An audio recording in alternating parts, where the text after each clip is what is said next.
What is up, guys? So Tony Ferguson is basically dissing Dana White and the UFC. Nothing to him, you know what I mean? But with Chandler, I wanted this opportunity for a long time. I felt like he cut in line. It's not his fault. That's always on Dana. You've always fought anybody, of course, but is it a little more exciting to fight the guy with Dana White privilege, right? I mean, you nailed it with him. I don't think that shit's very funny. No? You do, maybe. I thought that the moniker was good. I thought it was pretty enjoyable. I don't think it's very funny. Poor John Morgan can't catch a break from Kobe Covington telling him he had to do push-ups in order for him to get his questions answered, to now this. Jesus. So, I mean, everybody's looking at it and they're smiling, they're laughing at it, but nobody's saying shit. So, I'm the kid that's up here with Dana Brown privilege, I guess, or whatever the fuck you want to call it. I don't think it's very funny anymore. And neither do you guys. I don't think you guys should think that's very funny. So I'm taking this weekend very fucking seriously. So I'll kick this Dana White boy's ass. Something tells me that if Tony Ferguson wins, he's going to get on that mic and say something that the company does not want to hear. Chip on your shoulder then? Is this personal? No, nothing personal against Chandler, but I'm going to be real. I'm tired of the retaliation tactics from the company. Retaliation tactics from the company. Is Tony Ferguson saying the UFC has done negative things to him because he hasn't maybe acted a certain way? Does that have anything to do with the break? I mean, this has obviously been a very long break for you. Was that purposeful or was that... Oh, you guys are listening now. That's interesting. That's cool. This is why I haven't done any interviews. This is why I just kept my mouth shut for a long time. A lot of fighters have been keeping their mouths shut for a long time. You should ask some of the other fighters that have been fucking treated like shit for a long time, too. So I'm not the only one thinking it or fucking saying it or seeing it. So maybe you should ask them, too. So Tony Ferguson is joining the Francis Ngannous, the Chris Cyborgs. Hell, even Tyron Willie saying when he fought Jake Paul, that was the most he ever made. A lot of fighters think they should be getting paid more in the UFC, and they want out of the contracts. The Nate Diaz's. But I was handpicked by Dana White, and I won the Ultimate Fighter. I knocked everybody out at 170 pounds. And they've been making me cut weight. They made me feel like I was inadequate going up to 170 again. They made me feel like I could not do that. They made me feel like I had to lose weight over and over. They didn't care about how I feel. They don't care about how I was treating my body or how I was treating my mind. It's kind of fucked up, pretty much. If I wanted to go back a weight class because of my health, do you think they would care? I don't know. Maybe you should ask Dana. It's heating up like a Ruby Tuesdays steak dinner with mashed potatoes and gravy. Let me tell you something, guys. I don't know what is going on within those UFC walls, but there has been a lot of talk as of lately about people wanting to get out of their contracts and do whatever because staying in them ain't getting them as much money as they think they should be getting. You know what I mean? But like I said, come Saturday night, everybody's fortunate that you have warriors going out there and doing their job. I think we're underpaid, personally. I'm going to be real. I'm not going to say it too much. You know, I mean, Dana said something the other day, and I put it on. It's on my phone. I think it was MMA Fighting actually reposted it, talking about how boxers are overpaid.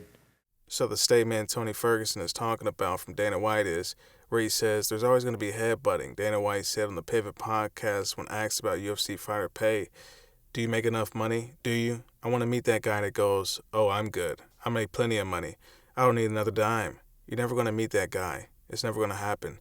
Everybody wants more money. And one of the big problems with boxing, too, is that all those effing guys are overpaid. And every time they put on a fight, it's a going out of business sale. We're just trying to get as much effing money as we can from you guys, and then we're out of here. We'll see you in 3 years. You can't build a league like that. You can't build a sport. You can't have 750 fighters under contract making money, feeding their families every year with that kind of mentality. It doesn't work. You have to run a business. I asked Dana to box. He said, fuck no. I'm like, why? I wanted to go play, I want to go play baseball. I want to go do other pro sports. I'm an athlete. I grew up playing different different sports at a very high level. We're in a state championship football ring right here. We were 27-1. You know, I come from Grand Valley State University as a wrestler. I want to go do, pro wrestling. I got Brock, Uncle Brock, that's right there watching me. I want to go do all these couple things, but then I have this guy right here acting like a fucking drug dealer telling me I can't go and do this shit. I want to go make more money for my family. So these UFC fighters sign these contracts that allow them to only fight in the UFC, and you get into this day and age where you got these Jake Pauls and he's fighting Tyron Willie. Tyron Willie saying he's made more in that fight than he's ever made in any UFC fight. And, you're a veteran like Tony Ferguson, and you haven't really made as much money as you think you should have made, and you want a big payday while you still got it, while you still in your prime. And you can't do it because you're binded by this contract. Now, as fans, we think they deserve a big payday because they really do. I mean, Joe Rogan wants Kamaru Usman to fight Canelo. We all know that, he's probably not going to win a boxing match against Canelo, but he sure as hell is going to get paid. Same thing with Francis Ngannou and Tyson Fury. It's a big payday for him, and, even Joe Rogan is vouching for them to have that. And here with Tony Ferguson, he's want to do the same thing, and it's like, as fans, we want it for these fighters that we've seen give it all for this sport, that they deserve it. But then it gets down to the contracts, to the fine print, and it's really up to, I suppose, Dana White if he wants to just let them go and do it. But the business is a business, and it seems like they're going to squeeze every last little bit of juice out of them that they can. And as fans, we don't like it. It's not pretty. It's ugly. But it is the contract. I'm waiting for insurance. I've been competing in this sport for a long time. I took a bad fall at Fox. They took my title from me. I don't even have to go into the Miller Ayala Act, where an agent is not supposed to be competing in the same sport as you. But you guys know what I'm talking about, right? So, I mean, when it comes down to that, and then I'm going to get stripped of my title because I fucking took a bad fall in an accident, I should have sued. But what I did is I felt good for my company. I wanted to be the man. I wanted to make sure that everybody knew that I fucking could do this stuff without anybody else's help. So that's a little bit of a chip on my shoulder, you know what I mean? To kind of keep coming here and smiling and being used to be on a poster and to have that high value. So yeah, Tony Ferguson, he spent the better half of his press conference just basically talking about how terrible the UFC ethics are, and that, he needs freedom to do what he wants so he can actually put some decent bread on his family's table. And as fans, like I said before, we want to see it. We want to see it. But it's not a good business move for the UFC. Or is it? Are they just not, is it worth the while to invest in these fighters' boxing ambitions?